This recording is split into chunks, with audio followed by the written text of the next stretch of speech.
You're 19 years old. You dropped out of high school 2 years ago. You work part-time at a pachinko parlor in Kabukicho. You make 800 yen an hour. That's $6. One night, a man in a dark suit walks in. He doesn't play. He just watches. You notice the missing pinky on his left hand. He lights a cigarette and asks your name. You tell him. He nods. You're young. You need money? Of course you do. He hands you a card, just an address, no name. Tomorrow, 8 p.m. Don't be late. You show up. It's a small office above a ramen shop. Inside, 5 men are sitting. They're all older. They all have tattoos crawling up their necks. One of them is missing 2 fingers. They don't smile. You want to work for us? You start at the bottom. You run errands. You clean. You shut your mouth.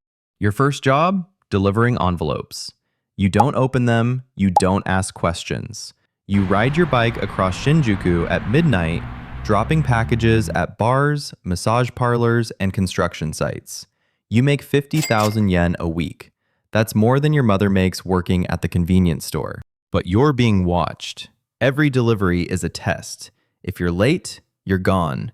If you talk to police, you're worse than gone. You're not Yakuza yet. You're furniture, disposable. A ghost testing if you can follow orders without thinking. Could be worse. Level 2, Kobun. 6 months pass. You haven't missed a delivery.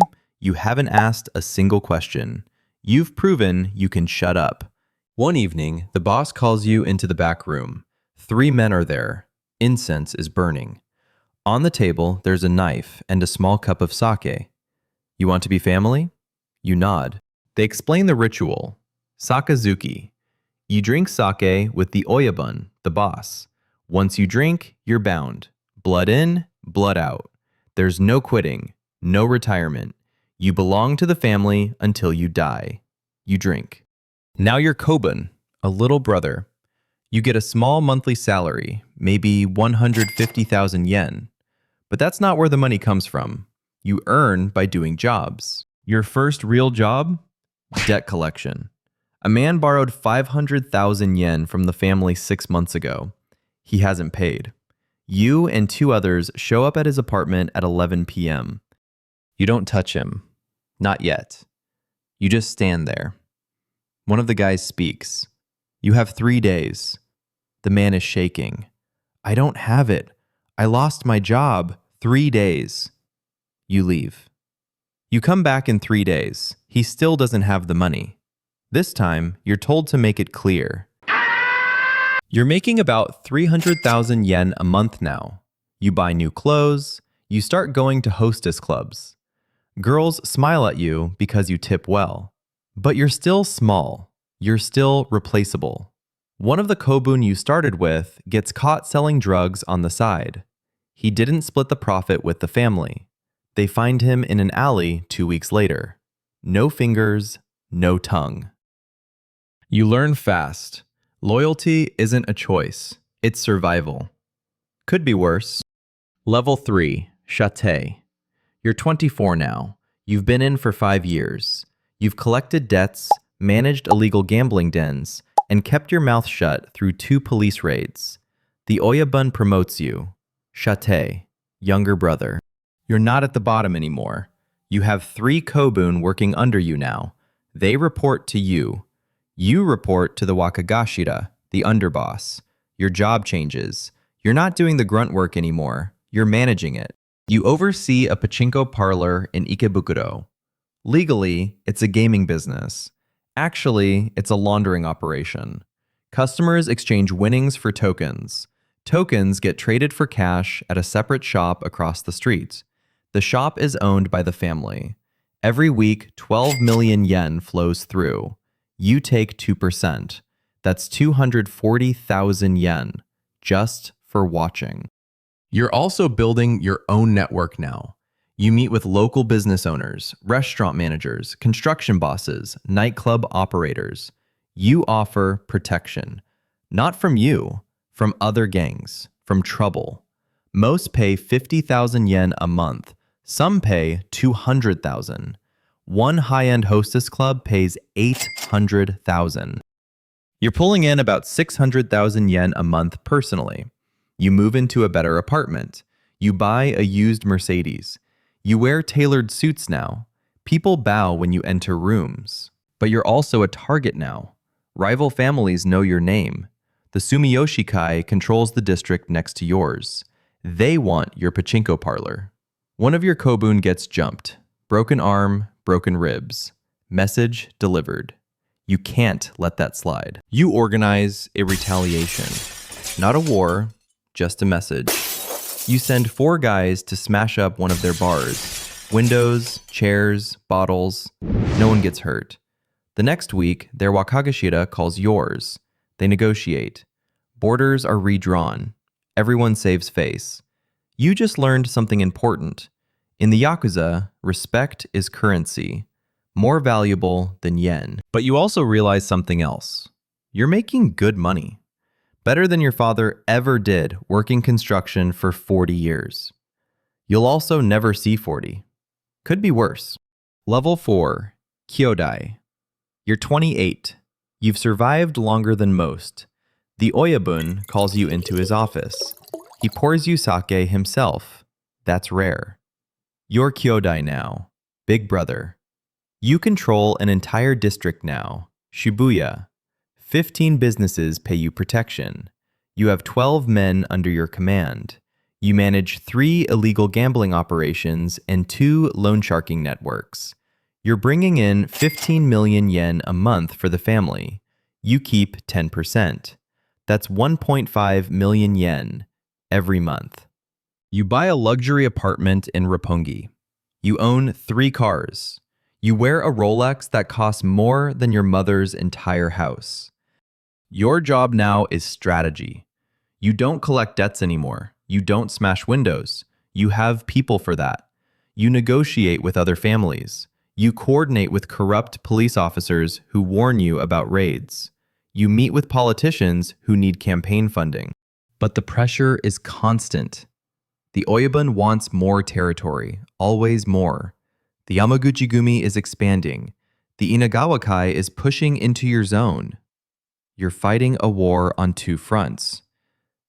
And then there's the law. Japan passed new anti-organized crime laws. Police can freeze your assets without trial. They can arrest you for conspiracy even if you didn't commit a crime yourself. 3 of your men get arrested in a single week. One of them talks. He gives the police names, locations, bank accounts. The family holds a meeting. It's not a discussion. It's a sentencing. The snitch was sent to Fuchu prison. He thinks he's safe behind bars. He's wrong. The Yakuza runs half the prison. Guards look the other way. A senior member inside handles it personally. They don't kill him. That's too easy. They cut off his pinky in the showers, then his ring finger in the cafeteria. He serves 8 more years like that. Every inmate knows why. Snitches don't die.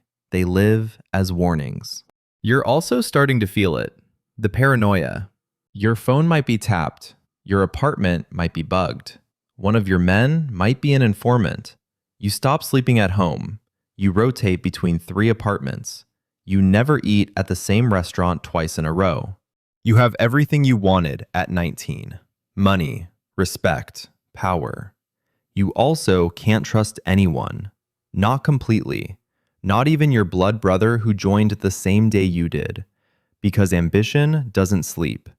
And in the Yakuza, the man next to you is either your closest ally or your replacement.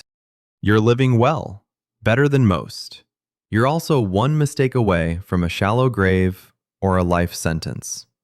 Could be worse. Level 5, Wakagashira. You're 35. You're the underboss now. Second in command of the entire family. You control 4 districts. You have 50 men reporting to you. You oversee operations worth 200 million yen a month. You don't walk the streets anymore. You arrive in black sedans with tinted windows. You have 2 bodyguards who follow you everywhere. You meet with the heads of other families, not to fight, to negotiate. Territory, profits, treaties.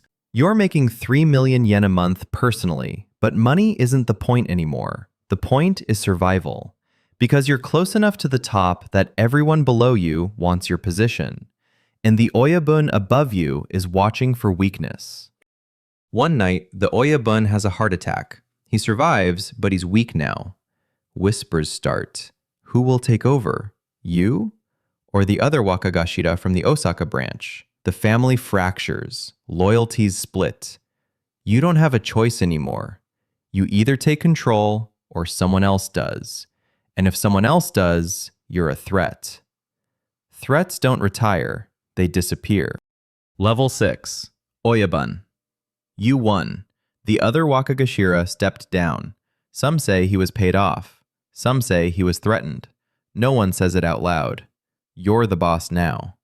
You control a family of 300 members. Your organization generates 500 million yen a year. You have politicians in 3 prefectures on payroll. You own legitimate businesses, hotels, restaurants, a talent agency. You live in a house with a private garden. You wear custom suits. You're driven everywhere. But you're also alone.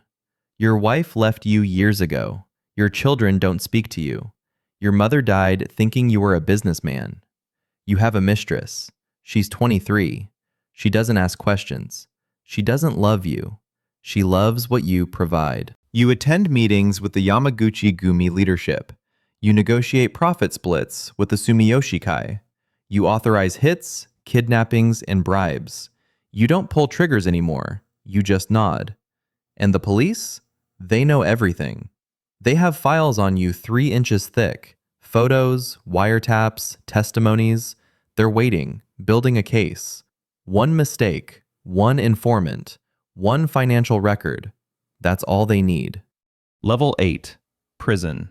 Racketeering, extortion, murder conspiracy. You're sentenced to 18 years, no parole. You're in Fuchu prison, maximum security. The Yakuza members inside still show you respect. They bow. They call you oyabun. But respect doesn't open the cell door. You sleep on a thin mattress. You eat rice and fish. You watch the seasons change through a small window. Your mistress stopped visiting after year 2.